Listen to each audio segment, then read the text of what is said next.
ఈ మధ్యన సమాజంలో చాలామంది ఆ ఎమ్మెల్యే తెలుసు, ఆ ఎంపీ తెలుసు, ఆ మినిస్టర్ తెలుసు, నేను చిటికెత్తే పని అయిపోద్ది అంటూ అమాయకుల జీవితాలతో ఆడుకుంటున్నారు.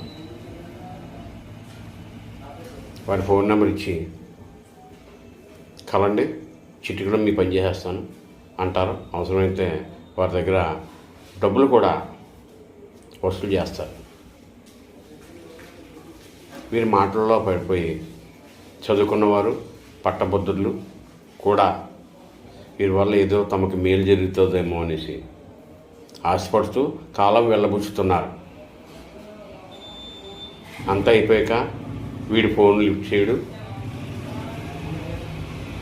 మనకు కనిపించకుండా తప్పించుకొని తిరుగుతుంటాడు. మిత్రులారా, ఒక విషయం చెప్పమంటారా?